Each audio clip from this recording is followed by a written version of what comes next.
ഞാൻ doctor Tinu sir Abraham, consultant dermatologist, ബോ എസ്തെറ്റിക്ക skin clinic, Kochi, Kottayam, Thodupuzha. ഇന്ന് ഞാൻ സംസാരിക്കാൻ പോകുന്ന ടോപ്പിക് ബോട്ടുലിനം ടോക്സിൻ ഇഞ്ചക്ഷനെ കുറിച്ചാണ്. എന്താണ് ബോട്ടോക്സ്? ഇതൊരു നോൺ സർജിക്കൽ ആയിട്ടുള്ള എസ്തെറ്റിക് പ്രൊസീജിയറാണ്. ഇതിൻ്റെ മെയിൻ കണ്ടന്റ് എന്ന് പറയുന്നത് ബോട്ടുലിനം ടോക്സിൻ ആണ്. ഇത് യൂഷ്വലി നമ്മൾ ഡെർമറ്റോളജി പ്രാക്ടീസിൽ യൂസ് ചെയ്യുന്നത് മെയിനായിട്ടും ഫേസിലുള്ള റിങ്കിൾസ് അല്ലെങ്കിൽ ലൈൻസ്, ഫോൾസ് ഇതൊക്കെ ട്രീറ്റ് ചെയ്യാൻ വേണ്ടിയിട്ടാണ്. നമ്മുടെ ഫേഷ്യൽ മസിൽസിൻ്റെ കൺട്രാക്ഷൻ കാരണമാണ് ഫേഷ്യൽ എക്സ്പ്രഷൻസ് ഉണ്ടാവുന്നത്. ആസ് ഏജിങ് ഒക്കേഴ്സ്, ഈ ഫേഷ്യൽ മസിൽ കൺട്രാക്ഷൻസ് കാരണം ലൈൻസും ഫോൾസും റിങ്കിൾസും ഡെവലപ്പ് ചെയ്യുന്നു. ഈ റിങ്കിൾസിനെയും ഫോൾസിനെയും റെഡ്യൂസ് ചെയ്യാൻ വേണ്ടിയിട്ടാണ് ബോട്ടോക്സ് ഇഞ്ചക്ഷൻ നമ്മൾ കൊടുക്കുന്നത്. ഈ ബോട്ടോക്സ് ഇഞ്ചക്ഷൻ നമ്മൾ കൊടുത്തു കഴിയുമ്പോൾ നെർവിൽ നിന്നും മസിലിലേക്കുള്ള സിഗ്നൽസ് ബ്ലോക്ക് ആവുകയും അതുവഴി മസിൽ കൺട്രാക്ഷൻ കുറയ്ക്കുകയും മസിൽസ് റിലാക്സ് ചെയ്യുകയും അതുകൊണ്ട് റിങ്കിൾസും ഫോൾസും ലൈൻസും ഡിസപ്പിയർ ചെയ്യുകയും ചെയ്യുന്നു. പിന്നെ ജനറലി എല്ലാവർക്കും ഉള്ളൊരു ഡൗട്ടാണ്, ഏജ്ഡ് ആയിട്ടുള്ള ആൾക്കാർക്ക് മാത്രമാണോ ബോട്ടോക്സ് ഇഞ്ചക്ഷൻ എടുക്കാൻ പറ്റുക എന്നുള്ളത്. ഏജ്ഡ് ആയിട്ടുള്ളവർക്ക് എടുക്കാം. ഡെഫിനറ്റ്ലി അവരുടെ റിങ്കിൾസ് റെഡ്യൂസ് ചെയ്യാൻ അത് ഹെൽപ്പ് ചെയ്യും. ഈവൻ യങ്സ്റ്റേഴ്സിനും ബോട്ടോക്സ് ഇഞ്ചക്ഷൻ അഡ്വൈസബിൾ ആണ്. ബിക്കോസ് അവർക്ക് ഗ്രാജ്വലി ഈ മസിൽസിൻ്റെ ആക്ഷൻ കാരണം ഉണ്ടാകുന്ന ആ റിങ്കിൾസിനെ പ്രിവെൻറ്റ് ചെയ്യാൻ വേണ്ടിയിട്ട് അല്ലെങ്കിൽ ഡിലേ ചെയ്യിക്കാൻ വേണ്ടിയിട്ട് നമുക്ക് ബോട്ടോക്സ് ഇഞ്ചക്ഷൻസ് പ്രിസ്ക്രൈബ് ചെയ്യാം. നമ്മൾ ഓൾറെഡി പറഞ്ഞു കഴിഞ്ഞു റിങ്കിൾസിന് വേണ്ടിയിട്ട് ബോട്ടോക്സ് യൂസ് ചെയ്യാം എന്നുള്ളത്. ഇത് കൂടാതെ വേറെ ഇൻഡിക്കേഷൻസും ഉണ്ട് ബോട്ടോക്സ് ഇഞ്ചക്ഷന്. ഡെർമറ്റോളജി പ്രാക്ടീസിൽ തന്നെ നമുക്ക് പാമാർ ഹൈപ്പർ ഹൈഡ്രോസിസ് അഥവാ അമിതമായിട്ടുള്ള വിയർപ്പുണ്ടാവുക, അണ്ടർ ആം ഹൈപ്പർ ഹൈഡ്രോസിസ്, അതുപോലെ തന്നെ പാമാർ ഹൈപ്പർ കയ്യിലുണ്ടാവുന്ന അമിതമായ വിയർപ്പ്, ഇതിനും നമുക്ക് ബോട്ടോക്സ് ഇഞ്ചക്ഷൻസ് പ്രിസ്ക്രൈബ് ചെയ്യാം. കൂടാതെ ഇഷ്ടംപോലെ neurological conditions like hemi facial spasm, face ഒരു സൈഡിലോട്ട് കോടിപ്പോവുക, സ്ക്വിൻറ്റ്, മൈഗ്രെയിൻ, ഇങ്ങനത്തെ കണ്ടീഷൻസിലും ബോട്ടുലിനം ടോക്സിൻ ഇഞ്ചക്ഷൻസ് അഡ്വൈസബിൾ ആണ്. ഇനി ബോട്ടോക്സ് ഇഞ്ചക്ഷൻ എടുക്കുമ്പോൾ എന്തൊക്കെയാണ് നമ്മൾ ശ്രദ്ധിക്കേണ്ടത്? മെയിനായിട്ടും ശ്രദ്ധിക്കേണ്ടത് ഒരു എക്സ്പീരിയൻസ്ഡ് ആയിട്ടുള്ള ഇഞ്ചക്ടറിൻ്റെ അടുത്ത്, അതായത് ഒരു ഡെർമറ്റോളജിസ്റ്റ് അഥവാ അല്ലെങ്കിൽ ഒരു പ്ലാസ്റ്റിക് സർജൻ, ഇവരുടെ അടുത്ത് പോയി മാത്രമേ നമ്മൾ ഇഞ്ചക്റ്റബിൾ ട്രീറ്റ്മെൻറ്റ്സ് എടുക്കാൻ പാടുള്ളൂ. കാരണം നമ്മൾ ഇതിൽ യൂസ് ചെയ്യുന്ന amount of botulinum toxin is very important. അതനുസരിച്ചാണ് അതിൻ്റെ സൈഡ് എഫക്ട്സും ഡിസൈഡ് ചെയ്യുന്നത്.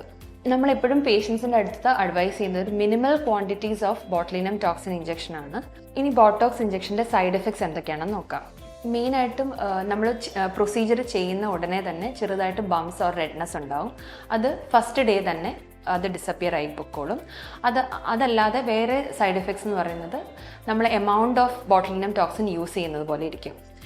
മെയിനായിട്ട് നമ്മൾ യൂസ് ചെയ്യുന്ന ഏതൊക്കെ ഇൻഡിക്കേഷൻസിലാണെന്ന് നോക്കാം.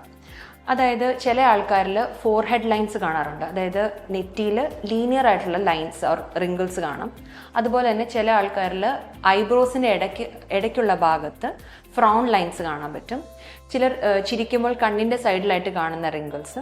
അതുപോലെ തന്നെ ആംഗിൾ ഓഫ് മൗത്ത്, ചുണ്ടിൻ്റെ രണ്ട് സൈഡിലായിട്ട് ചെറിയ ലൈൻസ് അല്ലെങ്കിൽ സാഡ് ലുക്കിംഗ് ഫേസ് ഉള്ള ആൾക്കാർക്കും നമുക്ക് ബോട്ടോക്സ് ഇഞ്ചക്ഷൻസ് കൊടുക്കാവുന്നതാണ്. ഇനി ബോട്ടോക്സ് ഇഞ്ചക്ഷൻ്റെ പ്രൊസീജിയർ എങ്ങനെയാണെന്ന് നോക്കാം. യൂഷ്വലി നമ്മൾ ഒരു 30 to 45 മിനിറ്റ്സ് പേഷ്യൻ്റെ അടുത്ത് നമ്പിങ് ക്രീം അപ്ലൈ ചെയ്യാൻ പറയുന്നു. അതിനുശേഷമാണ് നമ്മുടെ ഏത് ഏരിയ ഓഫ് കൺസേൺ എവിടെയാണോ അവിടെ നമ്മൾ minute doses of botulinum toxin injections inject ചെയ്യുന്നു. ഇനി ബോട്ടുലിനം ടോക്സിൻസ് ആർക്കൊക്കെയാണ് കോൺട്രാ ഇൻഡിക്കേറ്റഡ്, ആർക്കൊക്കെ കൊടുക്കാൻ പാടില്ല എന്ന് നോക്കാം. പ്രഗ്നൻ്റ് ആയിട്ടുള്ള ലേഡീസിൽ, അതുപോലെ തന്നെ ലാക്ടേറ്റിംഗ് മദേഴ്സിലൊന്നും അഡ്വൈസബിൾ അല്ല. കൂടാതെ blood thinning agents like aspirin, heparin അങ്ങനത്തെ ഡ്രഗ്സ് എടുക്കുന്ന ആൾക്കാരിലും നമ്മൾ ബോട്ടുലിനം ടോക്സിൻ ഇഞ്ചക്ഷൻസ് അഡ്വൈസബിൾ അല്ല. കൂടാതെ ന്യൂറോ മസ്കുലർ ഡിസോർഡേഴ്സ്, നെർവിനോ മസിൽസിനോ എന്തെങ്കിലും അസുഖങ്ങളുള്ള ആൾക്കാർക്കും ബോട്ടുലിനം ടോക്സിൻ ഇഞ്ചക്ഷൻസ് കൊടുക്കാൻ പാടില്ല. പിന്നെ വേറൊരു ടൈപ്പ് ഓഫ് ബോട്ടോക്സ് ആണ് ബേബി ബോട്ടോക്സ് അല്ലെങ്കിൽ മീസോ ബോട്ടോക്സ് എന്ന് പറയുന്നത്. ഇത് നമ്മൾ very minute quantities of Botox നമ്മൾ ഓൾ ഓവർ ദ ഫേസ് നമ്മൾ ഇഞ്ചെക്ട് ചെയ്യുകയാണ്. ഇതിനൊരു നാച്ചുറൽ അപ്പിയറൻസ് ആയിരിക്കും ഫേസിനുണ്ടാവുക. അതുമാത്രമല്ല അതിൻ്റെ ഇഫക്റ്റ് പക്ഷേ ലാസ്റ്റ് ചെയ്യുന്നത് വളരെ കുറച്ച് നാൾ മാത്രമായിരിക്കും. ബോട്ടുലിനം ടോക്സിൻ ഇഞ്ചക്ഷൻ്റെ ഇഫക്റ്റ് യൂഷ്വലി ഒരു 1 to 2 വീക്സ് ആഫ്റ്റർ ഇഞ്ചക്ഷൻ ആയിരിക്കും കാണുക. ഇത് ലാസ്റ്റ് ചെയ്യുന്ന ഒരു 6 months to 1 year ആയിരിക്കും. അതുകൊണ്ട് ഇതിൻ്റെ ഇഫക്റ്റ് എപ്പോഴും ടെമ്പററി ആയിരിക്കും, ഒരു പെർമനൻറ്റ് ഇഫക്റ്റ് അല്ല ഉണ്ടാവുന്നത്. കാരണം എല്ലാവർക്കും ഒരു പേടിയുണ്ട്, നമ്മൾ ബോട്ടുലിനം ടോക്സിൻ ഇഞ്ചക്ഷൻ എടുത്തു കഴിയുമ്പോൾ ഫേസ് ഒരു മാസ്ക്ഡ് ഫേസ് അല്ലെങ്കിൽ എക്സ്പ്രഷൻലെസ് ഫേസിലോട്ട് മാറുമോ എന്നുള്ളൊരു പേടി എല്ലാവർക്കും ഉണ്ട്. അതിൽ ഏറ്റവും കൂടുതൽ ശ്രദ്ധിക്കേണ്ടത് നമ്മൾ എത്ര യൂണിറ്റ്സ് ഓഫ് ബോട്ടോക്സ് ആണ് നമ്മൾ യൂസ് ചെയ്യുന്നത്. എപ്പോഴും minimal quantities of Botox use ചെയ്യുന്നതാണ് ഏറ്റവും സേഫ്.